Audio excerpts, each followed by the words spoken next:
Hi there, in this video, let's talk about how to tell if your business idea is any good. Well, you think it's great, but is it really good, right? So we've already talked about getting feedback. It's important. I'm not going to talk about it here very much. Just a kind of reminder, talk to your friends and family, business peers, potential clients, and industry experts. I've talked a lot about each of those at length already, so let's skip this part. Just don't forget it. I'll skip it, you don't skip it. Okay, now think about it. Okay, so you got this idea, people say it's good, industry experts say it's good. The next question is, can you realistically pull it off? Okay, so what does it mean realistically? Like, let's say you want to open a restaurant. Well, okay, it sounds good, but first of all, it requires a tremendous amount of money. Do you know how to raise it? It requires a lot of staff. Are you a good manager? It requires a lot of culinary expertise. Do you have it? Stuff like that, right?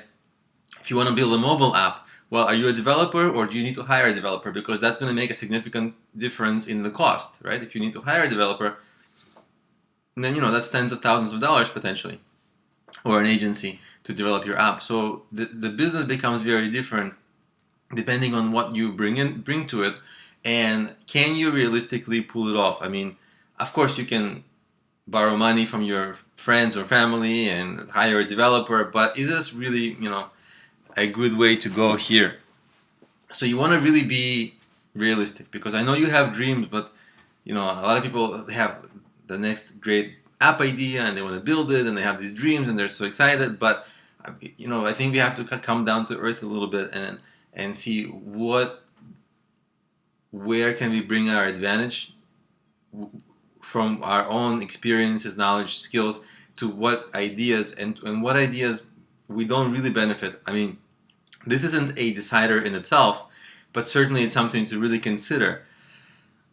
Okay, next, is your idea in a good and growing market? So for example, one example of a declining market is the newspaper print industry for the last 20 years, right? Because it's been replaced by the internet, and the internet does not show any signs of going away. So if your idea is in like a bad market, like the newspapers, okay, the physical newspapers, well, that's something to really think about. On the other hand, is your idea in online publishing, right? Because that's growing exponentially all the time, it seems like. Well, that's a growing market, it's very good, but it's incredibly competitive, right? So you got to consider all the nuances of your market and see if this is a market in which you want to play in. Because again, you're going to be in this idea for a couple of years if it's successful, and you want to be in a good, lucrative, growing market where you're going to be able to compete and create a competitive product and prosper long term. So there's a lot of things that go into play. And I've already mentioned the money situation briefly, but it's such a huge issue that I really want to get into it again. Realistically, does the kind of business you're trying to start require the kind of money you're able to bring to it? And is that money worth the risk, right? So you may be able to scrap up some money, but do you really want to risk it? Because a business is like yes or no, right? You either keep your money at the end or it's all gone. If you put some money in it, it's not coming out, right? So you really want to assess your risk.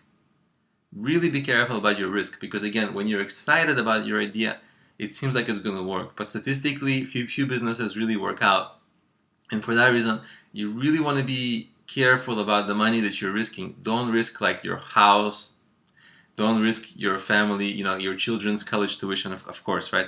But also, make sure that you're risking money that you're okay losing, so it's not your last piece of bread, okay? Because I know business seems exciting, but it can be brutal. If you risk the wrong things, yeah, and if you lose that money, it can be very bad. It's very bad to be on the wrong side of risk, right? So be very careful. I really want you guys to not have bad situations, right? I want to make sure that you are only able to risk money that you're going to be, of course, nobody wants to lose money, but you're not going to get tremendously hurt by losing the money that you might invest. And so you have to consider how much money does your business require really, and how much can you risk. Because often as entrepreneurs, we have to put some of our money in it, and it's hard to get investors, right? Because why would investors risk if you're not willing to risk, right? So, okay. the next thing is, so far we've only been talking about theory, but theory can only take us so far. So one great way to test your ideas in the real world is by bringing it to live in a small way. So for example, if you have, like, let's say a lot of people actually come to me and they have like fashion business, they want to, maybe they're a clothing designer, a t-shirt designer, they think their designs are great and they want to do something with it, and usually their designs are good when I take a look at it. So what is the mistake people make? They first of all ask me, like, so where can I print wholesale overseas? That's a huge question I get all the time. And you don't know if that product is going to sell. Yeah, your friend will tell you it's nice, I'll tell you it's nice, but I'm not going to buy it, right? I can tell you it's nice all day long. But so what you got to do is test by printing a few items, maybe 10, 20, and going out and see how well they sell. And you try selling them, and when you have some winners, when you have some items that sell far above others, then you know that's a winner, and that's maybe worthwhile to print at wholesale, because you risk a lot of money, right? Printing wholesale is not cheap. Plus, you need to store that inventory somewhere, so you need to pay for storage space, or at home if you have the space, but then your roommates or family will get mad at you if it stays there for too long, so you're going to have some inventory management issues. So you really want to test the idea simply by just printing a few, to test your design in this case, by just printing a few items and see how it sells. Okay.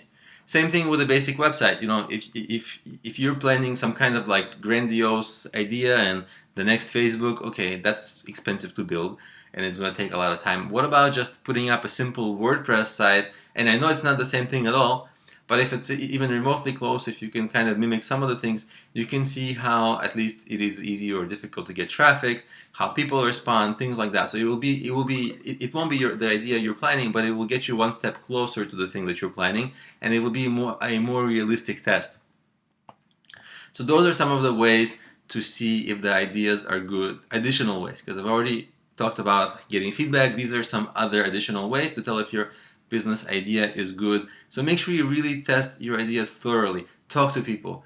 Do these kinds of little tests. Do whatever you can, because once you start getting into a business, you're going to be in it for many months, maybe years. So you want to pre-plan and try things and experiment early, and the early experiments will really help you long term to avoid a lot of the mistakes you might get into, and spending less money and having an overall stronger strategy. So that's why it's important, and that's why I kind of wanted to spend some time in the beginning of our course on this, so that you're kind of have a stronger start.